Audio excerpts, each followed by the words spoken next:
She had not planned to speak. This was the specific, honest accounting of the moment, which she would return to many times afterward.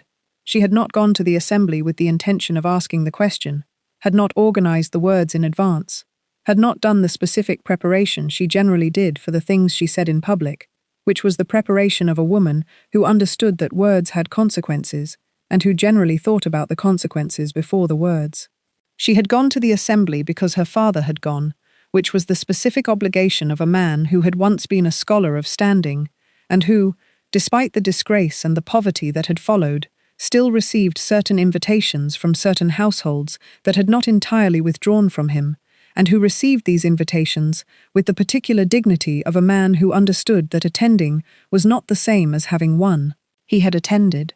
She had gone with him, because she went with her father to things that required another person's presence, because they had been managing together for 7 years since her mother's death, and the specific management had produced the particular closeness of two people who had been through something significant and who had remained committed to each other through it. She had been in the back of the grand hall with her father, which was where they always positioned themselves at events like this, not hiding, but occupying the specific social geography of people who were present, without making claims about their presence.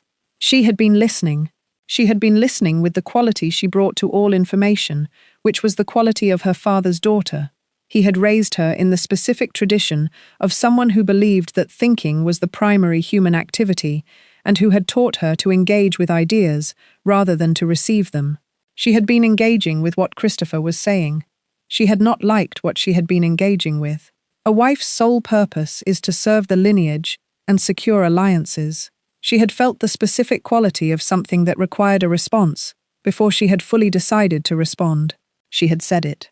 But before we go to the library, before we go to the month of debates over coffee and wine, the month where two people discover that the most stimulating thing either of them has encountered is the other person's mind at full capacity, I need to ask you something. If you said something in a room of 300 people that you had not planned to say, and the most powerful man in England stopped his guards and walked down from his dais to stand inches from you, what would you feel? Drop your answer in the comments. Because Evangeline felt, she would say later, primarily interested.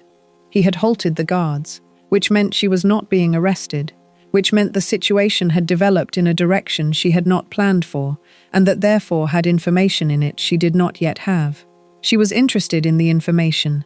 Subscribe, and hit the bell. And tell me where you are watching from tonight, your city, your country. Let me know who is in the room. Now, let's begin.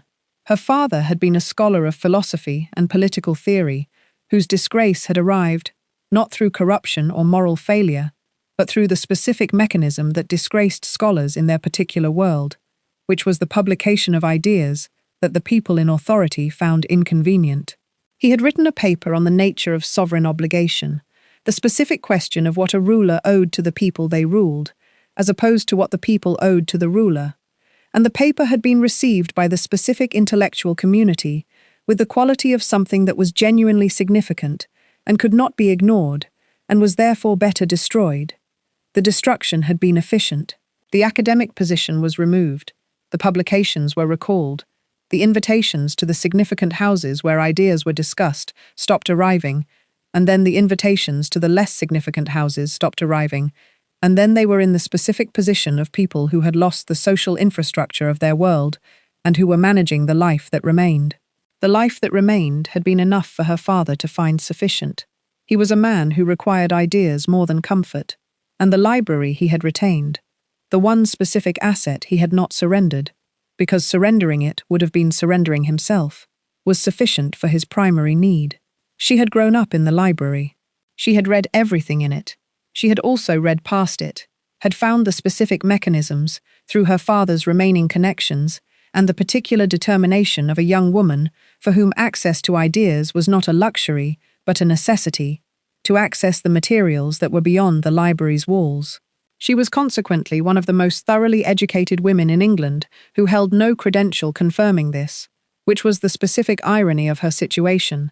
She had the education without the institutional endorsement that would have made the education visible to the world. The world did not know what she knew. She had thought about this with the specific patience of someone who understood that the world's not knowing was a circumstance rather than a permanent condition, and who was waiting for the appropriate occasion for the not knowing to be corrected. The assembly had been the occasion, not that she had planned it. She had been listening.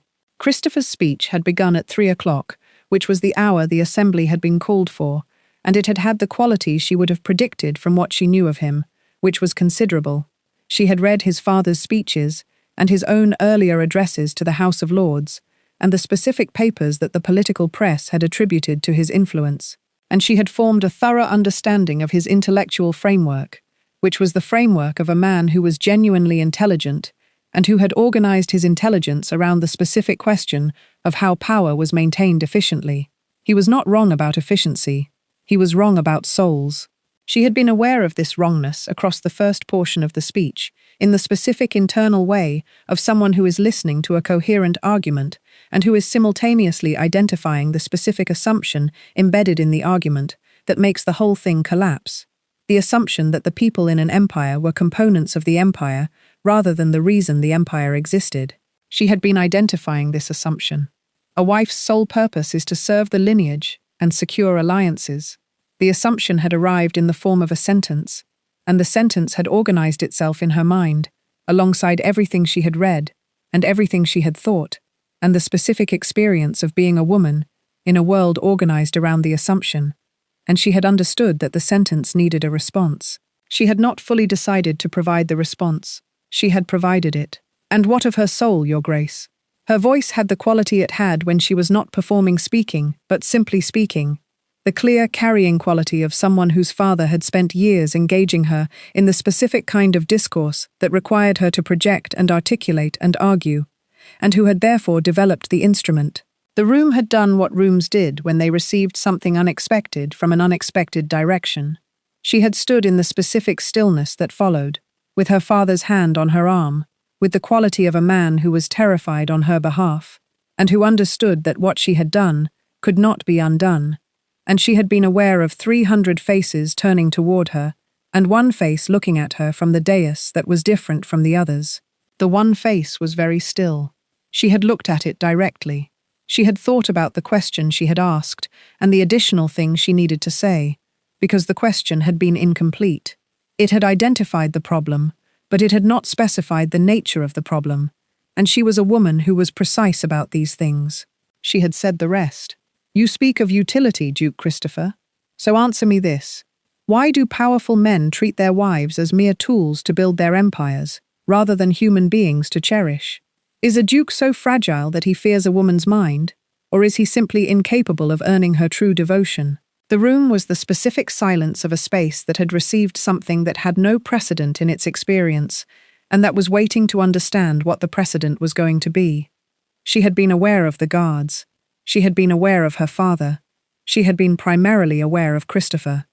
He had walked down from the dais. She had watched him come, and she had experienced, in the watching, the specific quality of someone assessing a situation with full attention. Not fear, exactly, though fear was available to her and she was aware of it, but the particular quality of alert presence that situations of genuine novelty produced in her. He was tall. This was information she had not had from the speeches. He had the quality she recognized from the texts she had read, the quality of a man who was genuinely thinking rather than performing the management of a situation, who was encountering something and was attending to it. He had tilted her chin up. She had received this with the specific quality of a woman who was not going to be rearranged by the gesture, but who was also not going to make the gesture into a confrontation when the moment did not require a confrontation. She had looked at him. He had looked at her. No one has dared question my philosophy in 10 years, little rebel. She had noted the specific warmth in his voice that he was not performing, which was the warmth of someone who had encountered something genuinely interesting and was responding to the genuine interest. You ask if I fear a woman's mind. His eyes had a quality she had read about but not encountered, the specific quality of intelligence that was not entirely comfortable with itself, that had been used for purposes that did not fully satisfy it, and that was therefore alert for something worth its full application. Let us test yours. She had looked at him with the clear eyes she had for things she wanted to see accurately. You will come to my palace tomorrow morning, he said, and we shall see if your intellect matches your immense mouth. She had received this. She had thought about the dungeon, which was the obvious destination for a woman who had challenged the most powerful man in England in front of his assembled nobility. She had also thought about what it meant that he had halted the guards. She had concluded that the dungeon was less likely than the alternative, which was whatever he actually intended by the invitation. "Yes, Your Grace," she had said. Her voice had the quality it had when she was being precise. "Though I should note," she had added, "that you have not yet answered the question." The room had made a sound. His eyes had done something. "Tomorrow," he said. She had nodded. She had turned. She had walked back to her father, who had the quality of a man who was going to have a great deal to say to her in the carriage. The palace had the quality she had expected from a man who valued order. Everything placed with the specific intention of someone who understood that environments communicated, and who wanted his environment to communicate correctly. She had assessed this on the walk to the private library, which was where the footman had taken her, rather than to the dungeons, which she had noted with the particular private acknowledgement of a correct prediction. The library had stopped her, not dramatically, she had not performed her response to it, but she had stood in the doorway for a moment, with the quality of someone receiving something unexpected, which was that the library was exceptional, not in the decorative sense, in the specific intellectual sense of a collection that had been built by someone who cared about ideas and who had organized the collection around the ideas rather than around the appearance of having ideas. She had been reading the spines for approximately 30 seconds when he had come in. "You are reading the spines," he said. "Yes," she said. "Most people look at the size of the room," he said. "Most people are interested in what the room communicates," she said. "I am interested in what the books contain." He had looked at her. She had looked at the spines. "Your collection on political theory is thorough through the 1780s, she said, "and then becomes selective. You have the major texts through the 1790s, but you have not acquired the secondary literature." He had been quiet. "The secondary literature from the 1790s is largely in response to my father's paper," she said, which was suppressed. "The primary literature is available, the response to it is not, because the response required acknowledging the paper existed." "Your father," he said. "Yes," she said. "Edmund Ashworth. The paper on sovereign obligation." She had turned to look at him. "You have read it," she said. It was not a question. He had looked at her with the specific quality of a man who was deciding how much to reveal. "Yes," he said. "And," she said. "And I found it compelling," he said. "And dangerous." She had looked at him. "Compelling, because it is correct," she said. "Dangerous, because correct ideas that challenge the arrangement of power are always dangerous to the people whose power depends on the arrangement." He had looked at her for a long moment. "Sit down, Lady Evangeline," he said. "Thank you," she said. "That is not an invitation to be comfortable," he said. "It is a prelude to a debate." She had sat. "Then let us begin," she said. "With what?" he said. "With the question I asked yesterday," she said, "that you have not yet answered." He had sat across from her. The library had the quality of a room that was about to be used for its purpose. The month had the specific quality of discovery, not the romantic discovery of two people finding each other in the performed way of social occasions. The other kind, the discovery of someone's actual mind, which was the kind that happened when two people engaged with ideas seriously and honestly, and found that the engagement produced something neither of them had encountered before. She had argued with him every day, not as a performance of argument, as the genuine article, the specific kind of intellectual engagement that required both parties to be fully present and to be willing to be wrong, which was the particular discipline that her father had instilled in her, and that she found, in Christopher, was also present. He had been wrong about some things. She had told him so. He had thought about her corrections with the quality of someone who was actually thinking rather than managing the appearance of thinking, and he had revised his positions when the revision was warranted and had pushed back when it was not and had been, she found across the month, the most genuinely rigorous intellect she had encountered. She had also been wrong about some things. She had found this harder, not because she was incapable of acknowledging error. She had been trained to acknowledge error as the prerequisite for accurate thinking, but because being wrong in front of him had a different quality than being wrong in front of her father, which was the quality of vulnerability that she was not accustomed to, and that she was finding, across the month, she was not going to pretend she was comfortable with when she was not. She had told him this. "I find it more difficult to revise my position in your presence than in my father's," she had said, on the 17th day, after a particularly thorough correction of her argument about the structural limitations of parliamentary representation. "Why?" he said. "Because my father's assessment of me is fixed," she said. "You are still forming yours." He had looked at her across the coffee. "My assessment of you," he said, "has been considerably revised since you walked into this library." "In which direction?" she said. "In every direction," he said. "Upward, primarily. Also in directions I did not have words for before I met you." "What directions?" she said. He had been quiet for a moment. "Toward the specific recognition," he said, "that I have been conducting my understanding of what another person's mind could be, in the context of people who have been presenting me with managed versions of their minds. Because I am the Duke, and managing the impression of one's mind is the specific strategy of people who are trying to manage the Duke." She had looked at the coffee. "And," she said, "and you do not manage it," he said. "You present it exactly as it is, which is the thing I have been finding." He had paused. "Destabilizing." She had looked at him. "Destabilizing," she said. "I have been thinking in very specific patterns for a very long time," he said. "Your arguments do not fit the patterns. They require me to think differently." She had thought about what he was saying. "That is what my father's paper does," she said. "It does not argue against the existing framework. It provides a different framework. The framework change is more fundamental than the argument." "Yes," he said. "That is what you do." She had been very still. "When you say that," she said, "what do you mean exactly?" "I mean," he said, with the quality of someone who was being precise about something that required precision, "that you do not argue with my ideas. You require me to reconsider the structure that generates the ideas." She had sat with this. "That is," she said, "what I was trying to do in the assembly." "I know," he said. "I understood it on the second day." She had looked at him. "It took you a day," she said. "It took me a day to stop being surprised," he said. "And then I understood it." She had reached for the coffee. "Then you wasted a day," she said. He had looked at her with the quality she had been noting across the month, which was the quality that was not the management of his expression, but the actual thing underneath. The specific, rare quality of a man who found something genuinely delightful and who was not concealing it. "Yes," he said. "I did." The month had also had the specific quality of two people who were in a room together every day and who were paying attention to each other.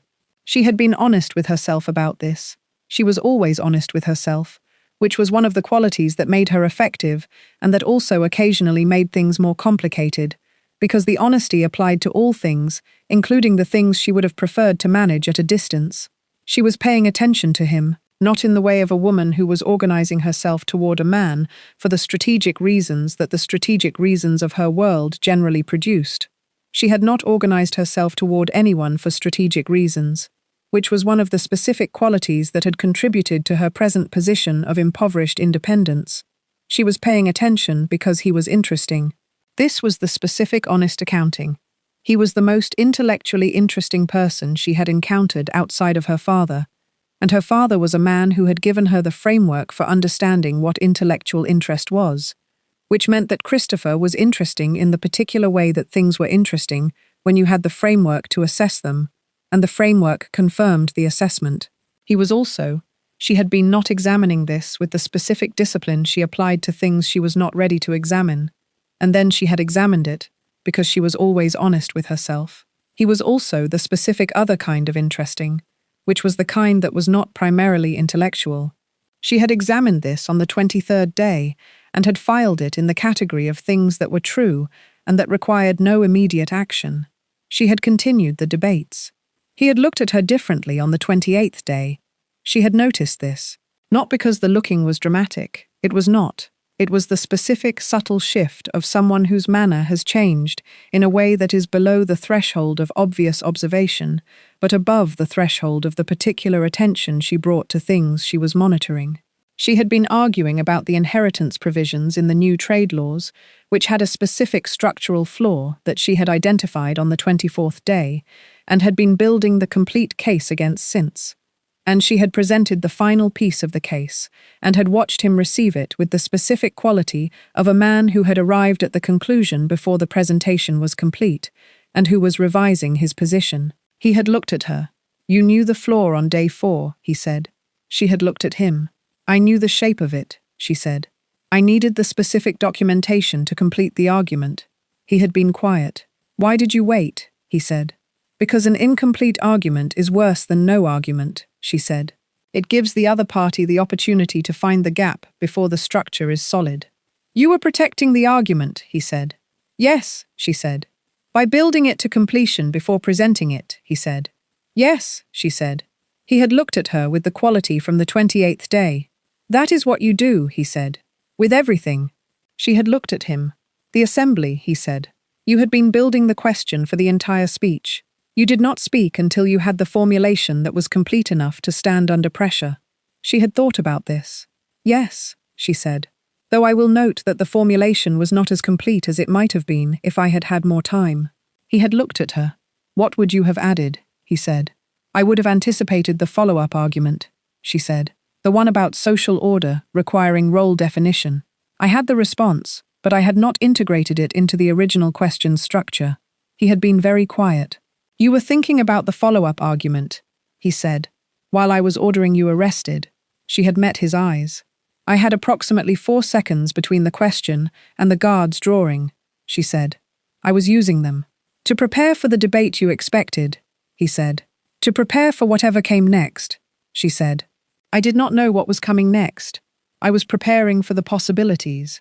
He had looked at her for a long moment with the 28th day quality, which was the quality she had been monitoring and had understood, in the monitoring, meant something that she was going to need to address eventually. "Evangeline," he said. It was the first time he had used her given name without the title. "Yes?" she said. He had looked at the library. "I owe you an answer," he said. "To which question?" she said. "To the one you asked in the assembly," he said, "which I have been avoiding because the answer is complicated, and because giving it requires me to revise positions I have held for a long time, and I have been waiting until the revision was complete before presenting it." "How complete is it?" she said. "Sufficiently," he said. She had looked at him. "Then tell me," she said. He had been quiet for a moment. "I was wrong," he said. "The specific quality of it, the direct admission without preamble or qualification, was the quality of someone who had been trained in the specific discipline of accuracy and who was applying it to themselves." "About what specifically?" she said, because she was precise. "About what a wife was for," he said. "About what another person's intelligence was for, in the context of a household. About the specific assumption that emotional experience was a liability in the management of an empire, rather than an understanding of what the empire was for." She had looked at the library. "Those are significant revisions," she said. "Yes," he said. "You caused them." She had been very still. "I provided the arguments," she said. "The revisions are yours." He had looked at her with the quality. "Yes," he said. "They are. And they have produced a specific conclusion." She had waited. "I would like to continue this," he said, "not as a debate series with a terminus, as the permanent condition of having someone in the room who requires me to think differently." She had looked at him. "That is a significant request," she said. "Yes," he said. "You understand what you are asking," she said. "I am asking you to marry me," he said, with the directness that was simply his quality when he was saying the actual thing. "Though I am aware that the manner of asking this leaves something to be desired." She had looked at the library. "You are asking me," she said, "in a private library, without witnesses, on a day that did not have any particular occasion for it." He had looked at the library. "Yes," he said, "because I did not want to wait for an occasion." She had looked at him with the attending quality she brought to things she was assessing. "I have told you I am not interested in being a tool," she said. "Yes," he said. "And you have heard me say it," she said, "and understood it." "Yes," he said. "And your answer to the question I asked in the assembly," she said, "is that the revision you have made to your position is genuine." "Yes," he said. "Though I will note that I have not provided you with the complete argument, only the conclusion. I am prepared to spend whatever time is required providing the complete argument." "How long do you estimate?" she said. "Years," he said. "Possibly decades. The argument is extensive." She had been very still. She had thought about the library and the month and the 28th day quality, and the revisions he had described, and the particular experience of arguing with someone who was capable of being wrong, in the specific way of someone who was trying to be accurate rather than right. Yes, she said. He had looked at her. Yes, he said. Yes, she said. I will hear the complete argument. I expect it will be thorough. He had looked at her with the quality from the 28th day, and also the quality from the very first day, which was the quality of genuine encounter with something surprising, organized with the specific attending focus of a man who had found something he intended to pay attention to for a very long time. It will be thorough, he said. She had believed him. The second assembly was a month later. She had not known about it until 2 days before, when Christopher had mentioned it with the specific matter-of-fact quality of someone providing logistical information. I am calling another assembly, he said. You should attend. She had looked at him over the papers they had been reviewing. For what purpose? She said. To answer the question you asked at the first one, he said. She had been quiet. In front of 300 people, she said. You asked it in front of 300 people, he said. It deserves to be answered in front of 300 people. She had thought about this.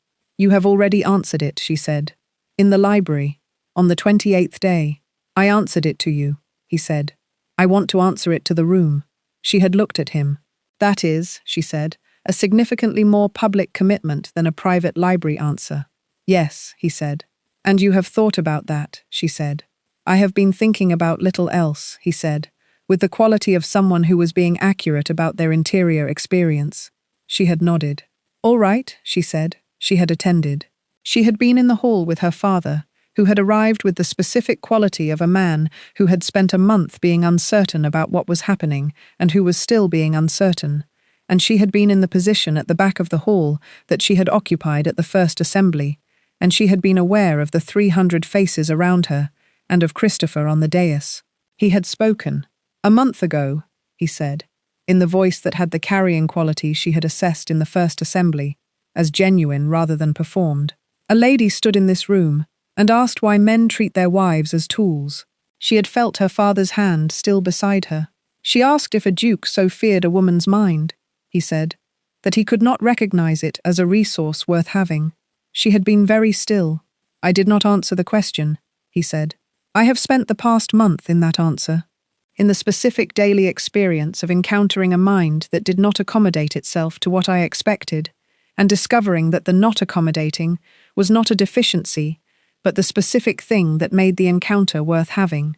He had come down from the dais. He had walked to where she was sitting. He had gone to one knee.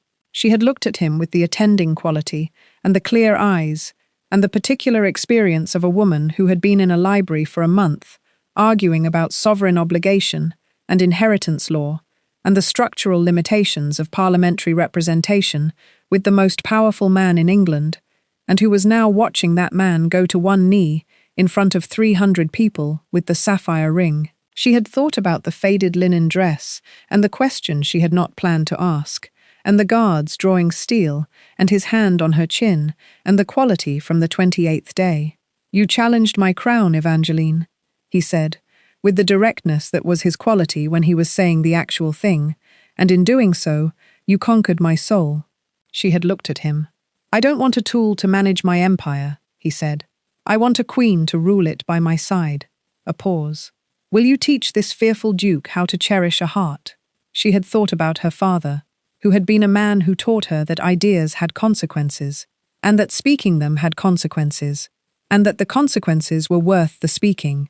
She had thought about the assembly and the 300 gasping faces, and the guards, and the specific 4 seconds in which she had been preparing for the follow-up argument. She had thought about the library. Yes, she said. He had taken her hand. She had looked at the ring, which was the sapphire, which caught the hall's light with the specific quality of something chosen rather than simply expensive.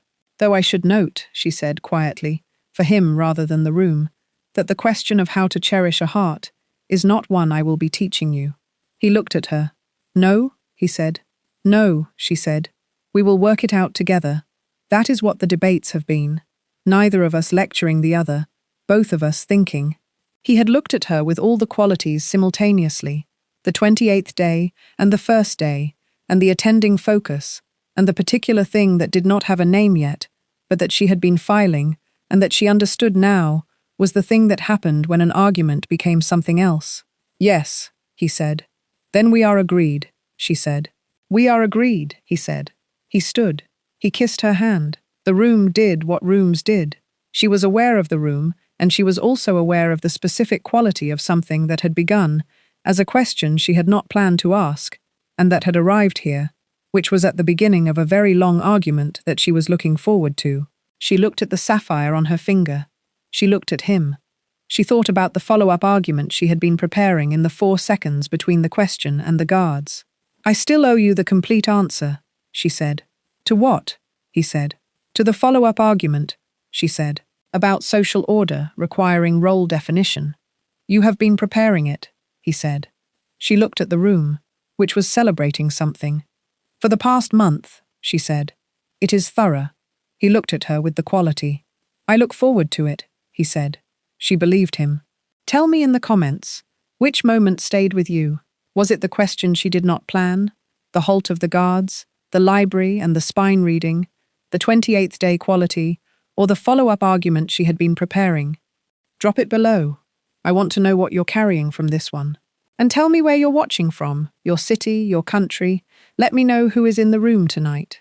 Subscribe and hit the bell, because the next story opens with a woman who discovers, on the morning of her 40th birthday, a package she did not order, containing the diary she lost at 19, and the last entry was written by someone else. I'll see you there.